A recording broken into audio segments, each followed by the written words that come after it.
함께 오늘 나눌 말씀 봅니다. 본문은 마가복음 1장 14절 15절의 말씀입니다. 신약성경 마가복음 1장 14절 15절의 말씀입니다. 찾으셨으면 함께 저하고 한 절씩 교독합니다. 14절을 제가 먼저 읽습니다. 요한이 잡힌 후에 예수께서 갈릴리에 오셔서 하나님의 복음을 전파하여 이르시되 때가 찼고 하나님의 나라가 가까이 왔으니 회개하고 복음을 믿으라 하시더라. 아멘. 저는 1월 한 달 동안 예배의 감격을 회복하라라는 주제를 가지고 말씀을 드렸고, 2월부터는 여러분 앞에 무슨 글자가 써 있어요? 제자라는 글씨가 써 있는 것처럼 저의 두 번째 올해 목표인, 목회 계획이고 목표인 제자 훈련을 여러분들과 함께 하려고 합니다. 이 부분에 대해서는 제가 다음 주에 말씀을 동기부여에 대한 메시지를 전하고, 오늘 주제는 선교, 그리고 다음 주는 제자, 그리고 그 다음 주는 설 명절에 말씀을 드리고, 그 다음 주 2월 마지막 주일부터는 제자 훈련을 여러분들과 한 12주간 같이 하게 될 것 같습니다. 자, 여러분 이렇게 스케줄이 진행된다는 것을 아셨으면 좋겠고요. 자, 오늘은 주제는 선교에 대한 메시지입니다. 선교. 자, 오늘 본문을 먼저 한번 보도록 하겠습니다. 14절 한번 먼저 보여주시죠. 14절 말씀인데요, 같이 읽어보겠습니다. 시작. 요한이 잡힌 후 예수께서 갈릴리에 오셔서 하나님의 복음을 전파하여. 네, 특별히 오늘 마가복음 1장 14절 15절은 선교의 메시지입니다. 그래서 많은 목사님들, 신학자들은 선교의 대헌장이다라고 불려지는 그런 메시지가 이 오늘 본문의 말씀입니다. 그런데 이 선교라는 것이 무엇일까? 아이고 목사님, 선교는 목사님들이나 하는 거고 선교사님들이나 어떤 그런 직책과 직분을 맡은 사람들이 하는 거지, 우리 같은 사람이, 혹시 이런 마음을 가지신 분이 이 중 가운데 있다면 오늘 말씀을 한번 잘 들어보시고, 누가 선교사여야 되고 누가 이 일을 감당해야 될 것인가를 제가 오늘 결론으로 메시지 말씀을 나누도록 하겠습니다. 자, 14절에 보니까요, 예수님이 이 땅에 오셨습니다. 그리고 세례 요한이 잡힌 후에 예수님이 복음 전파를 시작하십니다. 잘 보세요. 예수님이 갈릴리에 오셔서 뭘 전파했다고요? 하나님의 복음을 전파했습니다. 그러면 하나님의 복음의 내용이 뭘까요? 그게 15절입니다. 그게 15절입니다. 같이 읽어보겠습니다. 15절 같이 읽습니다. 시작. 이르시되 때가 찼고 하나님의 나라가 가까이 왔으니 회개하고 복음을 믿으라 하시더라. 우리 주님이 하나님의 복음을 전파했는데 뭐라고 전파했다고요? 이르시되 때가 찼다. 이르시되 때가 찼다. 그리고 뭐가 왔다고요? 하나님의 나라가 가까이 왔다. 야, 가슴이 뛰지 않으세요? 하나님의 나라가 이 땅 가운데 임했다는데 가슴이 안 뛸 수 없죠. 근데 우리가 통상 교회를 이렇게 오래 다녔지만 또 신앙생활하면서 하나님 나라가 임한다, 여러분 이걸 어떻게 설명해야 돼요? 하나님 나라가 임했어요? 앞으로 올 거예요? 아직 안 왔어요? 헷갈리죠. 그리고 교회 안에서 하나님 나라라는 단어를 쓰는 게, 아니 하나님 나라는 죽어서 가는 곳이 하나님 나라지 이 땅에 무슨 하나님의 나라, 한번 이런 생각을 하신 분들이 혹시 있다면 오늘 말씀 한번 잘 들어보시고 귀를 기울여 보시죠. 여러분, 하나님 나라, 여러분 나라라는 게 뭐예요? 나라. 근데 우리가 사회 시간에 배우기를, 학교 다닐 때 나라의 3대 요소가 뭐죠? 학교를 안 다니셔도 국민, 주권, 영토잖아요. 그죠? 국민, 주권, 영토예요. 나라의 3대 요소가 뭐라고요? 국민, 주권, 영토예요. 국민, 주권, 영토. 근데 여러분, 우리는 기억하기를 일제 36년 동안 국민을 뺏겼어요? 영토를 뺏겼어요? 주권을 뺏긴 거죠. 그죠? 국민과 영토는 그대로 있었지만 주권을 뺏깁니다. 즉, 남의 나라의 통치를 받은 것을 일제치하라고 이야기합니다. 이 주권이 바뀌는 것은 누군가의 통치를 받는다, 그 개념이에요. 즉, 이 땅에 하나님 나라가 임했다라는 것은 누구의 통치를 받는다는 얘기일까요? 그 얘기입니다. 우리의 인생의 주인이 하나님이시고 우리가 모시고 우리가 섬기는 분이 하나님인데, 그 하나님의 주권이, 그 하나님의 통치가 이 땅 가운데 이루어지는 걸 뭐가 임했다고 하는 거예요? 하나님의 나라가 임했다고 하는 겁니다. 내가 예수 믿음으로 인해서 내 삶의 주인이 바뀌고 내 인생의 가치관이 바뀌고 내가 하나님을 믿음으로 그 하나님이 지금도 내 삶 속에 함께 하시는 것을 믿는 것, 그걸 우리는 뭐라고 하냐면 하나님의 나라가 임했다라고 이야기하는 겁니다. 왜냐하면 주권이 바뀐 거잖아요. 내 삶의 주인이 바뀐 자리고 내 삶 속에 하나님, 그러니까 이 땅에 그 일을, 그 주권이 바뀌는 일과 그 사역과 사명을 가르치고 선포하고 그걸 하는 곳을 교회라고 하는 겁니다. 그걸 누구한테 맡기셨다고요? 교회에 맡긴 거예요. 그러니까 교회는 이 땅에 하나님 나라가 통치했다는 것, 하나님의 나라가 임하여 통치가 되고 있다는 것을 선포하고 가르치고 그런 사람들을 불러 모으는 곳을 우리는 교회의 사명이라고 이야기합니다. 즉 선교가 뭐냐면, 선교는 마가복음에 보면 주님께서 제자들을 보내서 전도하라고 했으니까 전도를 선교라고 얘기하는 분들이 종종 있는데, 선교는 그거보다 범위가 더 큽니다. 선교는 더 큰 범위입니다. 즉 이 땅에 주권이 바뀌었다, 하나님 나라가 임했다, 예수 그리스도께서 우리의 인생의 주인이 되시고 그분을 믿는 자들에게 하나님의 자녀가 되는 권세를 주셨다라는 사실을 알려주고 그 하나님의 나라가, 하나님의 통치가 바뀌었다는 것, 이 땅 가운데 이루어졌다는 것을 선포하고 가르치는 것, 이 모든 것을 선교라고 이야기합니다. 즉 하나님 나라가 이 땅 가운데 이루어지는 것. 그런데 여러분 보세요, 하나님의 주권이 바뀌는, 통치가 바뀌고 이 주권이 바뀌는 일이니 이것을 우리는 보통 영적 전쟁이라고 합니다. 아우 목사님 뭐 엄청난 전쟁, 여러분들이 한번 곰곰이 오늘 말씀을 들어보시면서 왜 이것이 영적 전쟁인지 한번 잘 들어보시죠. 제가 몇 차례 여러분들한테 말씀을 드렸지만 제 얘기를 하나 하겠습니다. 저는 이제 제 얘기 안 하려고 극단적으로 이제 제재를 하는데 이거는 꼭 오늘 해야 될 것 같아요. 여러분들 많이, 우리 교회 이제 저랑 같이 신앙생활 오래 하신 분들은 잘 아는 이야기지만 처음 듣는 이야기처럼 대해주세요. 제가 고향이 어디냐면 충남 서천군 서면 월우리가 우리 아버지 본적이고 제가 고향이 거기예요. 그 월화성이라고 하는 곳이 있고 여기 계신 분 중에 한 분이 거기에다가 김공장을 하신 분도 있어요. 자, 근데 수십 년 동안 우리 가족들이 거기 산 거죠. 가문들이, 우리 저희 이런 표현 써도 죄송해요, 제가 시골 사람이라. 우리 일가가 거기 다 살았어요. 다 살았어요. 거기 예수 믿는 사람이 있었을까요, 없었을까요? 처음에 없었어요. 그래서 그분들은 1년에 2번이면 2번씩 용신한테도 제사를 지내고 또 뭐 스님이 오면 뭐 스님한테 또 주지도 하고.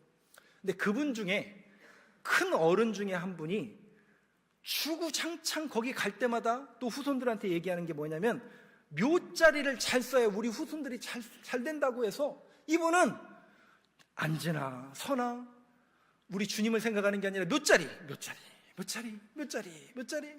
그래가지고 그분은 몸 건강할 때마다 매일같이 자기가 들어갈 그 묘자리를 보시는 거예요. 그 선산을 보면서 우리 후손들이 잘 되려면 묘자리를 잘 써야 된다. 여러분 이게 맞는 말이에요, 틀린 말이에요? 한 20년 30년 전에 제가 이렇게 얘기하면 고개를 혹시 이런 분이 있지만 지금은 이게 안 통하는 시대입니다. 여러분 아실 거예요. 왜냐하면 그분은 그렇게 주장했고 결국 그분은 그래서 그 자리에 들어갔어요. 그렇게 돌아가시고 그 자리에 들어갔어요. 자, 그러면 이제 후손들이 잘 돼야죠. 아멘 안 하시네. 근데 그 후손들이 어떻게 한 줄 아세요? 10년이 뭡니까? 10년도 안 돼서 그 바닷가 근처거든요. 땅값이 다 오른 거예요. 바로 팔아버리더만요. 후손들이 바로 팔아버리더라고요. 뭐 없어요. 그럼 여러분 한번 생각해 보세요. 우리의 인생과 우리의 가치관과 우리의 삶이라는 게 뭐에 붙들려 있는 거예요 지금. 그러니까 우리의 주권이라는 게 결국 우리의 가치관인데 그 시대 사람들은 도대체 뭘 붙들고 산 거예요? 그러니까 겉으로 드러나는 거 그러니까 우리가 영적인 동물이기 때문에 마음속의 갈급함과 어떤 믿는 대상들을 기대하고 바라고 산다고요. 근데 그 가치관이 바뀌는 걸 뭐라고 하냐면 주권이 바뀐다고 하는 거예요. 또 한 가지 얘기를 들어볼게요. 우리가 몸으로 선교하는 교회가 7교회가 있는데 2교회가 있죠. 부여신성교회와 늘푸른 초장교회. 여러분 가보셔서 아실 거예요. 그 부여신성교회는요, 부여군 신성리 일대가 어떤 한 절에 의해서 수십 년 동안 그 동네 사람들이 어떤 우환이 생기고 문제가 생기면 전부 어디로 가요? 절로 가는 거예요. 다 절로 가가지고 비나이다 이러고 있는 거예요. 그리고 입구에는 돌담 이렇게 막 쌓아놓고 거기 무슨 줄이에요 그거? 그거 해가지고 꽃을 걸고 거기다가 비나이다 비나이다. 수십 년을 거기다가 그 목상과 돌덩어리 앞에 이러고 다녔어요. 그런데 어느 날 거기에 부여 신성교회가 개척이 딱 됐어요. 이걸 우리는 뭐라고 하는 줄 아세요? 하나님의 나라가 임했다라고 하는 거예요. 임한 거예요.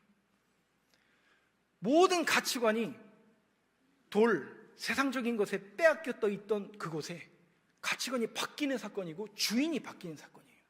늘푸른 초장교회는 개태사역에서 조금 떨어진 곳에 있습니다. 개태사라는 절은 우리 국사 시간에 배울 정도로 고려시 때부터 있던 절이에요. 그러면 여러분 생각해 보세요.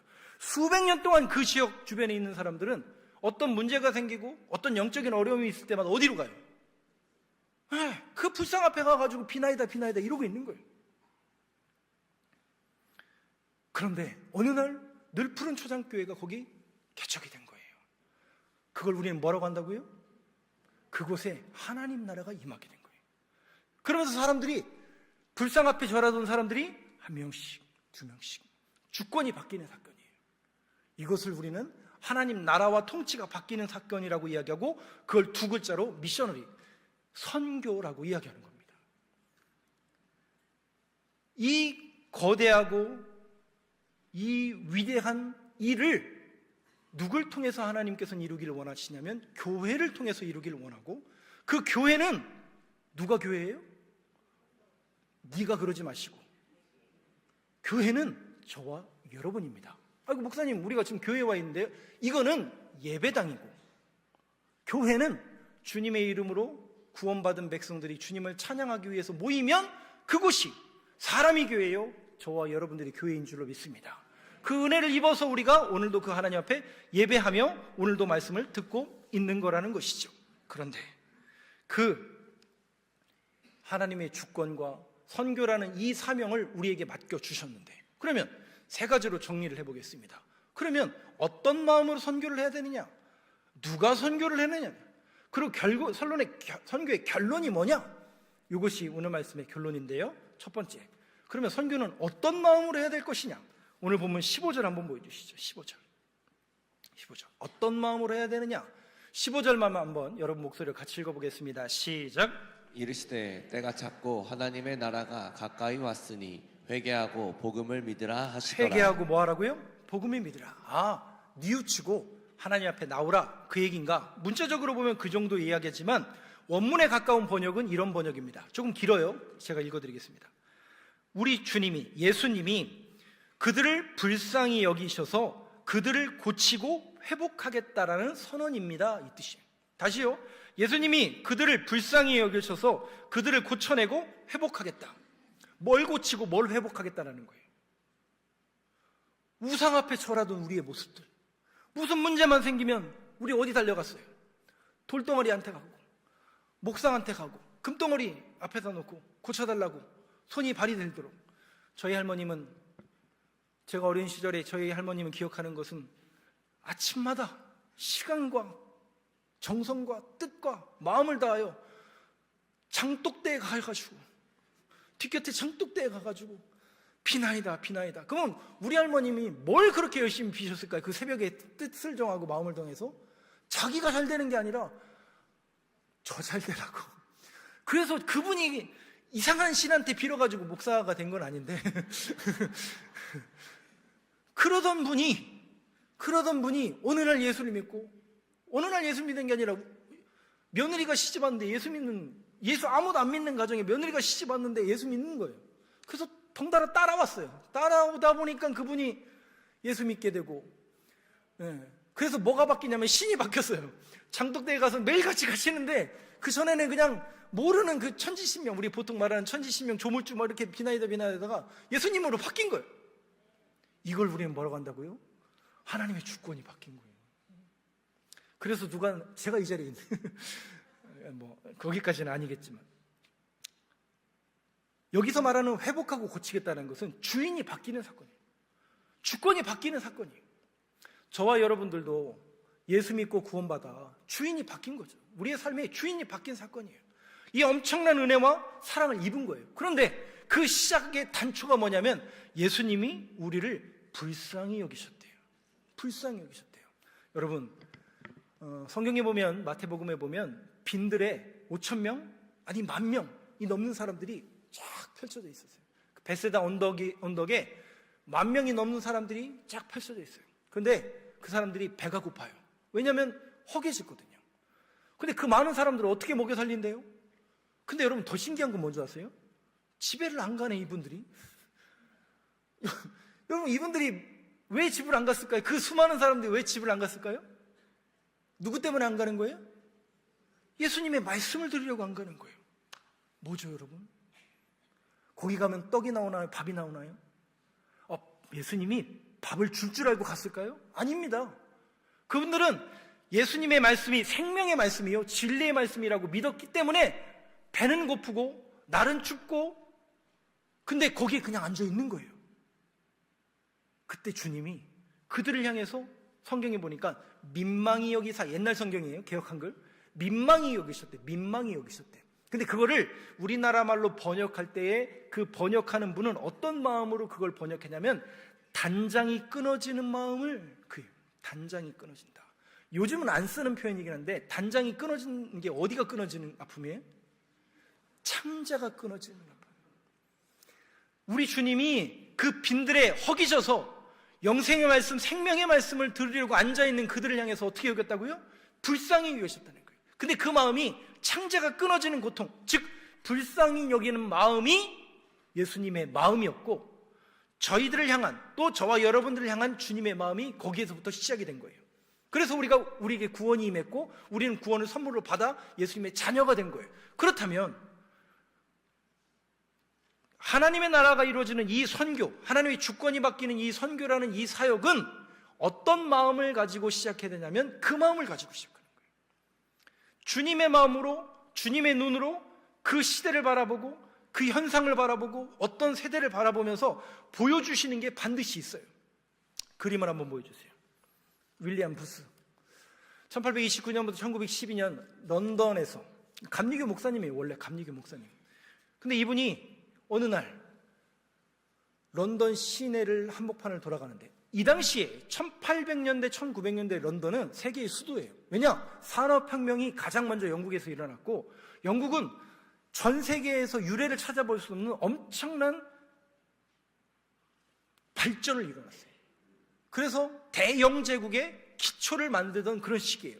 그러니 얼마나 나라가 부강해졌고, 그리고 얼마나 사람들이 부자가 됐겠어요. 그리고 런던은 세계의 수도 역할을 하는 그런 행정, 또 많은 사람들이 모이는 그런 부강한 도시였어요. 그런데 그 한복판에, 런던 시내 한복판에 골목길에서, 세상적인 표현을 좀 써볼까요?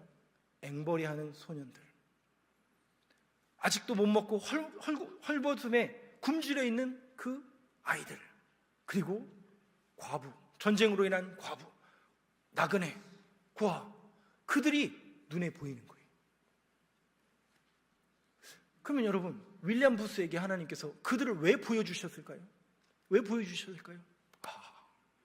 세상은 이렇게 최첨단을 향해 가고, 세상은 영국이 대영제국이고, 세상은 우리가 제일 잘 사는 동네요, 제일 잘 사는 그 세계의 수도라고 여겨지는 이 런던 한복판에도 여전히 굶주리고 여전히 어려운 사람들은 있구나. 이 사람들을 나에게 보여주신 것은 저 사람들을 위하라고, 예수님의 마음이 그들을 향해서 단장이 찢어지는 마음을 가진 것처럼, 민망히 여기신 것처럼 그들이 불쌍하다라고 여겨지는 시선이 자기에게 딱 느껴진 거예요. 그래서 살베이션 아미, 구세군을 창설한 거예요. 하나님의 군대를 조직해서 자선남비와 그 어려운 이웃들을 도와야 되겠다. 그 마음을 가지고 윌리엄 부스가 구세군을 창설한 거예요. 원래 감리교회에 있던 목사님이에요. 우리 교회도 구세군 교회를 다니시던 분이 여기 계셔요. 그렇게 시작된 겁니다. 그러니까 그 마음을 하나님께서 주실 때가 있어요. 이 마음은 이런 목사님, 또 우린 교육자들 뿐만 아니라 여러분들도 마찬가지입니다. 신기하게 눈에 들어오는 경우가 있어요. 누구를 만났는데, 어떤 친구를 만났는데, 어떤 가족을 만났는데, 오랜만에 연락된 친구를 만났는데 그 대상자들이 불쌍히 여겨질 때가 있다고요.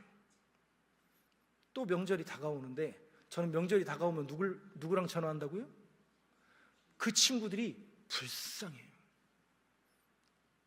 객관적으로 볼 때는 걔네들이 불쌍한 게 아니라 제가 불쌍하죠. 저는 뭐 번듯한 집, 차, 물론 저희는 교회 사택과 교회에서 제공하는 차를 타고 다니지만 걔네들은 지금 세상에서 한 자리 하고 억대 연봉자가 되고 번듯한 집도 있고 자녀들도 잘 되고, 그러니까 세상적으로 볼 땐 걔네들이 더 잘 사는 것처럼 보이죠. 근데 저는 그 친구들이 불쌍하다고요. 그 친구들이. 왜? 그들의 결론을 알기 때문에 그래요. 그들이 지금 어느 길로 가는지를 알기 때문에 그래요. 윌리엄 부스가 뭘 보냐면 그 런던 한복판에서 지옥의 불마차가 지나가는 걸 보는 거예요. 그 영혼들을, 다시 말씀드려요, 부유해졌다니까요. 잘 살아졌다니까요. 그럼 된 거 아니에요? 아니요.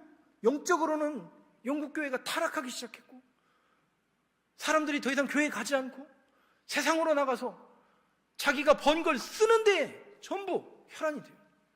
어디다 써요? 자신의 쾌락, 욕망, 거기에 혈안이 돼가지고 막 사람들이 밤에는 불야성을 이루고 막 돈을 어디다 쓸지 몰라가지고 막 그걸 보면서 지옥의 불마차가 끌어. 그걸 여러분들이 보셔야 돼요.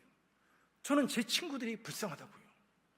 번듯한 집에 살고 번듯한 차를 갖고 번듯한 여자는 한 명이어야 되는데, 근데 그게 가치관이고 그게 성공인 줄 알고 거기에만 혈안되어서 그 끝을 우리는 알잖아요. 그러니 목사의 입장에서 그들이 안 불쌍한 게 이상한 거죠. 그래서 저는 그들을 위해서 기도하는 거예요. 언젠간 돌아오겠지. 언젠가는 저들도 예수 믿겠지. 그리고 그들에게 계속 권면하는 겁니다. 야, 너네는 진짜 복 받았다. 왜냐하면 목사인 친구를 두어서. 아멘 안 하셔도 아무 상관없어요. 저는 그 자존감이 있어요. 제가 그들을 위해서 기도하고 그들을 위해서 할 수 있다는 게 얼마나 감사한지 모르겠어요. 그래서 언젠가는 그들이 끌려오겠죠, 저한테. 제가 그들에게 끌려가는 게 아니라 그들을 끌고 오는 사람이 되야죠. 여러분들은 어떠세요? 여러분들은 어떠세요? 여러분들에게도 그런 시선이 있으셔야 돼요. 그들을 향한 나인성 과부를 주님께서 만났는데 아들이 죽었어요. 그 아들은 어떤 아들이에요? 하나만밖에 없는 아들이 아니라 인생의 전부예요. 그 여인한테는 전부예요. 남편이자 자기의 의지의 대상이자 모든 재산이에요. 근데 죽었잖아요. 근데 그 주님이 뭐라고 말씀하세요? 그 죽은 관이 아닐 겁니다. 그때는 쌈의 시대. 그 시체를 주님이 만지시는 거예요. 근데 유대인 율법에는 시체를 만들면 부정타요. 그래서 시체를 만들면 안 돼요, 아무도. 근데 예수님이 그 율법을 어기는 거예요. 근데 왜 그런 줄 아세요? 그 영혼을, 그 나인성 과부의 마음과 인생을 불쌍히 여기셨어요. 불쌍히 여기셔서 주님이 율법을 어기면서까지 그 아이를 위해서 기도하시고 그를 일으키는 거예요. 그 마음과 시작은 불쌍한 마음이라고요. 여러분들이 예수 제대로 믿고 여러분들이 교회 제대로 다니고 여러분들이 복음 제대로 들은 사람이라면 이 시선과 이 시각이 바뀌셔야 돼요. 저 밖에 있는 사람들이 잘 먹고 잘 살고 그들이 성공한 게 아니라 내가 성공한 사람이다라는 그 자존감이 여러분들 안에 있으시길 간절히 소망합니다. 이럴 때는 아멘을 하셔야 돼요. 세상 사람들은 이게 복이다, 이게 성공이다, 아니라니까요.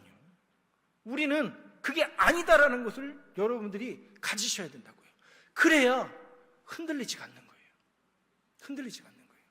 저도 멀쩡하게 이렇게 앞에 서 있고 목사니까 검소하고 또 정직하고 우리 목사님은 그래도 제대로 된 사람이겠지라고 착각하지 마세요.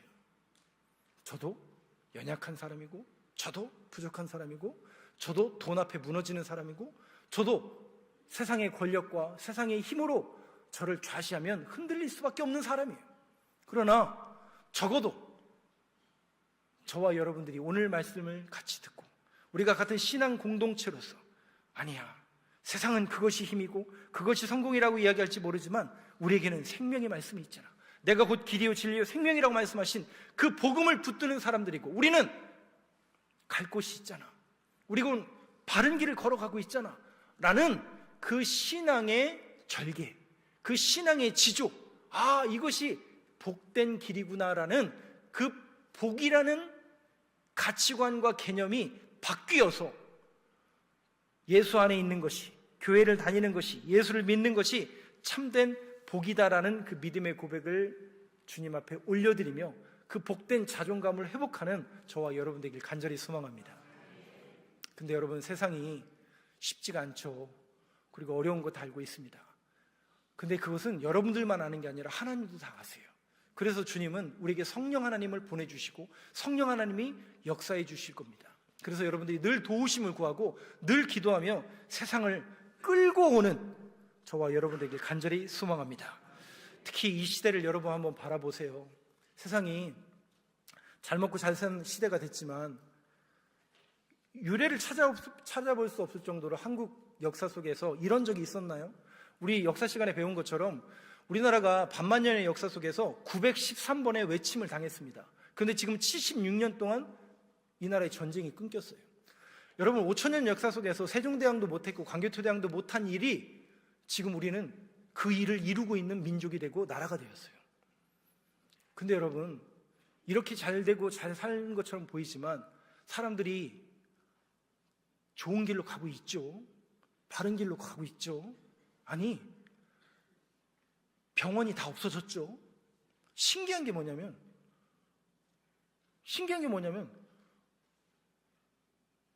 허무주의, 우울증, 불면증, 불안, 두려움 사라졌죠. 잘 먹고 잘 살면 해결되는 거 아니었어요? 아니다라는 것을 여러분들이 완전 깨달으셔야 됩니다. 아니구나. 이게 다가 아니구나. 잘 먹고 잘 사는 게 끝이 아니구나. 뭔가 불안하죠. 오히려 더 불안하죠. 더 두렵죠. 차라리 없을 때는 문도 활짝 열고 살았어요. 그렇잖아요? 근데 있었어요. 있으니까 그거를 감추려고 자물쇠를 잠그고, 거기 요즘은요 자물쇠뿐만 아니라 거기다가 또 거는 장치도 있더라고요. 해외여행 갈 때 그 문이 열리는 것이 두려워서 거기다 꽂는 것도 있습니다. 모르세요? 그런 것도 있습니다. 아니, 염려와 걱정과 두려움이 쌓이고 이게 여러분 어떻게 생각하세요? 뭔가 잘못돼도 한참 잘못된 길로 우리가 가고 있다는 것을 여러분들이 자각을 하셔야 돼요. 그렇다면 그런 눈과 시선을 가진 사람이 우리가 되어야 된다면 에베소 3장 7절 한번 보여주시죠. 두 번째, 그러면 누가 그 일을 해야 되는가? 같이 읽겠습니다. 시작. 이 복음을 위하여 그의 능력이 역사하시는 대로 내게 주신 하나님의 은혜의 선물을 따라 내가 일꾼이 되었노라. 사도 바울이 고백한 이야기입니다. 이 복음, 그 하나님 나라가 이루어지는 이 복음을 위하여 그의 능력이 역사하시는 대로 내게 주신 하나님의 뭐예요? 은혜의 선물. 그 은혜의 선물을 뭐예요? 구원이라고 하는 겁니다. 저와 여러분들에게도 이 구원의 선물을 주셨어요, 안 주셨어요? 다 주셨죠. 그래서 우리가 예수 믿고 구원 받았죠. 은혜의 선물이에요. 그런데 사도 바울이 뭐라고 그래요? 그 구원의 선물 때문에 내가 뭐가 됐다고요? 하나님의 일꾼이 됐대요. 목사님, 선교사, 목사는 어떤 직책이고 어떤 구별된 분들만 받고 그 일을 해야 되는 것 아닙니까? 틀린 말은 아니지만 맞는 말도 아니에요. 성경에 보니까 사도 바울이 내가 일꾼이 되고 내가 하나님 나라의 일꾼이 된 이유는 목사라는 안수를 받아서, 우리 주님으로부터 안수를 받고 임명장을 받아서, 그게 아니에요. 적어도 여러분들 안에 내가 예수 믿고 구원받았다, 내가 이 구원을 은혜의 선물로 받았다라고 여기고 그런 믿음의 고백이 있는 사람이라면 당연히 뭐가 되어야 된다고요? 하나님의 일꾼이 되어야 된다는 거예요. 그 얘기는 목사인 저, 선교사뿐만 아니라 예수 생명을 가진 모든 구원받은 하나님의 자녀들을 하나님께서 뭘로 부르셨냐면 하나님의 복음을 전하고 선교라는 이 위대하고 거룩한 일을 감당하는 일꾼으로 보내주셨다라는 믿음의 고백이 저와 여러분들 안에 새겨져야 됩니다. 에베소서 3장 7절에 있는 말씀 그대로. 또 한 군데 볼까요? 로마서 12장 1절 한번 보시죠. 같이 읽겠습니다. 시작. 그러므로 형제들아, 내가 하나님의 모든 자비하심으로 너희를 권하노니 너희 몸을 하나님이 기뻐하시는 거룩한 산 제물로 드리라. 이는 너희가 드릴 영적 예배니라. 우리는 지난주까지 계속 예배를 강조했습니다. 근데 예배를 여기서만 잘 드리는 게 아니라 어디 가서도 여러분들의 삶의 자리에서도 예배를 잘 드리는 예배자의 삶을 살아야 된다고 그랬어요. 근데 여러분 잘 보세요. 그 얘기가 로마서 12장 1절에 이렇게 기록됩니다. 형제들아, 내가 하나님의 모든 자비하심으로 너희를 권하노니 너희의 뭐를, 우리의 몸을 하나님이 기뻐하시는 거룩한 산제물로 드리래요. 죽으라는 얘기인가요? 희생 제물이 되라는 얘기인가요? 우리의 삶으로 예배를 드리라는 거예요. 그 삶이, 여러분들이 삶을 살아내는 그 모든 삶이 예배자의 모습이 되어지면 그것이 산 제물일 뿐만 아니라 그 모습을 세상 사람들이 봐야 안 봐요? 보게 되어 있습니다. 반드시 보게 되어 있어요. 반드시 보게 되어 있어요. 우리 가문에 아무도 믿는 사람이 없어요. 어느 날 우리 엄마는 조금 살던 집안에 살다가, 이거 영상 보실 텐데 쫄딱 망해가지고 이름도 없고 뭐 별 볼 일 없는, 이러면 안 되는구나. 저희 아버지가 선생님이신데 선생님을 누가 중매해줘가지고 만났는데 하필이면 충청남도 서천군 서면 월우리에 사시는 그 선생님을 만나서 졸지에 왔는데 전기가 없고 호롱불, 저희 어머니 씹었어요. 호롱불. 우리 엄마는 서울에서 콜라 마시던 분인데 콜라를 파는 데가 없고 교회가 없는 곳에 오신 거예요. 근데 이분이 누구라고요? 교회 다니던 사람이에요. 그러니까 선교사를 했느냐? 아니에요. 우리 엄마 보시지만 할 수 없어요. 믿음 별로 없어요. 우리 엄마 믿음 별로 없던 분이에요. 그런데 한 가지 확실한 것은 신앙의 양심이 있었어요. 그래서 마음속으로 기도하는 거예요. 이 동네에 교회도 없고 콜라 파는 데도 없고 전기도 안 오지만 분명히 우리 엄마가 제일 하고 싶은 게 주일만 되면 마음이 갈 데가 없는 거예요. 왜냐하면 우리 어머니는 30년 동안 매주 교회를 갔는데 이제 못 가는 거예요. 그러니까 그 마음이 얼마나 아팠을까. 근데 여러분 보세요. 그 마음을 하나님 앞에 드리는 거예요. 근데 바로 이루어지는 게 아니라 1년이 지나고 2년이 지나고 3년이 지나고 읍내로 나왔어요. 읍내가 어디냐면 비인이에요. 비인에 갔더니 교회가 있는 거예요. 그래서 교회를 다니시는 거예요. 저희 아버지 원래 결혼식을 홍산 성결교회에서 드렸거든요. 근데 이제 그때 목사님한테 그 주례를 또 교회 이제 결혼을 승낙받으러 갈 때 조건이 뭐였냐면 우리 아버지가 교회를 안 다니시던 분인데 교회를 다니는 걸 조건으로 갔는데 교회를 안 다닌 거예요. 결혼하고 나서 3년 동안 안 다니셨어요. 그러다가 이제 읍내로 나와서 우리 엄마가 가니까 당신 옛날에 목사님한테 서원하지 않았느냐, 빨리 서원하라. 어쩔 수 없이 끌려서 교회를 가신 거예요.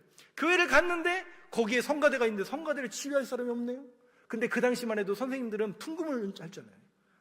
풍금 칠 줄 안다는 이유만으로 성가대장을 시켰네요. 교회 처음 간 사람한테. 그게 우리 교회의, 우리 가정의 복음의 시작입니다. 근데 어느 날 목사가 되어 있고 그죠? 목사가 되어 있고 그 지역에는 아직 교회는 없지만 그 근처에 교회가 세워짐으로 해서 우리 가족 중에 또 우리 사촌 중에 교회를 다니게 되고, 우리 어머니가 시작한 게 아니죠. 그런데 누군가의 씨앗이 심어지고 주님의 마음으로 기도하는 것들이 심어지다 보니까 어느 날 그 가문에서 목사도 나오고 복음을 전파하는 사람들도 나오고. 여러분 어떻습니까? 그 시작을 저와 여러분들이 다시 하시면 돼요. 물론 지금 믿음 생활 잘 하시는 가정이라면 계속 잘 하시면 되고, 또 믿음을 다음 세대들까지 잘 전달해 주시면 되고요. 여러분들이 또 그런 신앙생활 여러분들이 살아내면 여러분들을 통해서 하나님은 반드시 역사하실 줄로 믿습니다. 몸으로 예배를 드리는 거예요. 여러분들의 몸으로 모든 자리에서 어떻게 해서든지 하나님 앞에 기도하고 간구하면 반드시 하나님의 역사를 이루실 줄로 믿습니다. 왜냐하면 그게 하나님의 뜻이고 하나님의 통치와 나라가 모든 만민에게 주어지길 원하시는 것이 하나님의 뜻이기 때문에 그렇습니다. 마지막으로 로마서 16장 1절과 2절 저하고 교독합니다. 내가 겐그레아 교회 일꾼으로 있는 우리 자매 베베를 너희에게 추천하노니 너희는 주 안에서 성도들의 합당한 예절로 그를 영접하고 무엇이든지 그에게 소용되는 바를 도와줄지니 이는 그가 여러 사람과 나의 보호자가 되었습니다. 로마서는 레위기와 더불어서 신약 성경 중에 제일 읽기 어려운 부분이라고 얘기하시는 분들이 있는데, 사도 바울이 복음이 무엇인가를 쓴 내용이 1장부터 15장까지, 그리고 맨 마지막 장이 뭐냐면 16장이에요. 근데 그 16장이 결론이 나야 되는데, 결론이 뭐냐? 사람이에요, 사람. 누구라고요? 사람이에요, 사람. 37명의 이름을 그냥 썼어요. 누가 뭐 했고 37명. 그 중에 29명은 로마 교인, 7명은 고린도 교인. 그럼 여러분, 이게 뭘까요? 사도 바울이 여러분 선교를 얼마나 열심히 했어요. 결혼도 안 하고 정말 하나님 나라와 복음 위해서 헌신하면서 교회를 세우고 성도들을 세웠잖아요. 근데 교회를 자랑하는 게 아니라 맨 마지막에 그는 누굴 자랑한다고요? 사람을 자랑. 누가 제자가 되었고, 누가 제자가 됐고, 누가 제자가 됐고. 이거예요. 제가 우리 데코팀에서 이거를 딱 앞에다 게시한 순간부터 가슴이 뛰고 있어요. 목사의 가슴이 뛰고 있어요. 여러분들은 안 뛰시잖아요. 괜찮아요. 제자 훈련하다 보면 여러분들도 가슴이 다 뛸 거예요. 우리 교육자들이 같은 마음으로 가슴이 뛰고 있어요. 왜 그런 줄 아세요? 기대와 설렘이 있는 거예요. 여러분, 결국 제 목회의 결론이 어떻게 나야 돼요? 우리 교회를 이렇게 크게 짓고 땅을 얼만큼 사고 사람을 얼만큼. 그건 결론이 아니에요. 그 목사님이 있을 때 교회가 이만했다, 그게 결론이 아니에요. 그거는 우리 이 땅에서의 평가예요.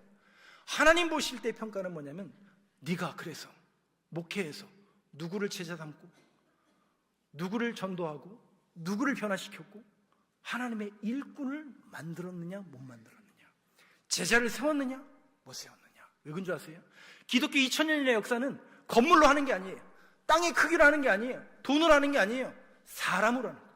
사람이 변화되고, 사람이 교회가 되고, 사람이 제자가 되고, 사람이 한 지역에 신앙인으로서 키워지면 그 사람을 통해서 하나님은 역사하시는 거예요. 그래서 지금도 하나님은 누굴 기다리냐면 사람을 기다리는 거예요. 제자 되기를 원하고 복음 듣길 원하는 사람을 지금도 기다리고 계신다는 겁니다. 사랑하는 성도 여러분, 오늘 말씀을 결론을 세 가지로 요점만 요약해서 오늘 말씀을 여러분들이 요 세 가지는 꼭 기억하기를 바라면서 결론을 내리려고 합니다. 선교란 뭐냐? 한번 같이 읽어보겠습니다. 시작. 선교는 잃어버린 영혼을 향한 국률한 마음에서 시작됩니다. 그러니까 우리의 시각이 바뀌고 우리의 가치관이 바뀌어야 돼요. 불쌍한 마음이 들어야 돼요. 두 번째 같이 읽겠습니다. 시작. 그리스도를 영접한 우리 모두는 삶의 현장으로 파송된 선교사입니다. 옆에 분 한번 보세요. 옆에 분 한번 보세요. 저는 그만 보시고 옆에 분은 어떻게 보이셔야 돼요? 네가 그러지 마시고 옆에 분이 어떻게 보이냐면 선교사로 보셔야 돼요. 그러면 여러분들 때문에 이 한 주간, 또 여러분들이 머무는 그 삶의 현장이 여러분들 때문에 하나님의 복음이 임하고 하나님의 나라가 통치가 이루어지는 그 선교사로 쓰임받는 저와 여러분들에게 간절히 소망합니다. 세 번째, 마지막입니다. 같이 읽겠습니다. 시작. 선교는 장성이 아닌 사람으로 부름받은 사람이 것입니다. 남는 거예요. 내 인생이 변하고 내가 세상의 가치관 속에서 세상적 사람들과 똑같이 살아가는, 성공을 일삼고 세상의 욕망을 쫓아 살아가는 인생이 아니라 변화되어 제자되어 하나님 나라와 하나님의 일꾼과 하나님의 통치를 이뤄내는 이 선하고 위대한 일에 쓰임받기를 동참하는 저와 여러분, 우리 자녀들, 또 인생이 되길 간절히 소망합니다.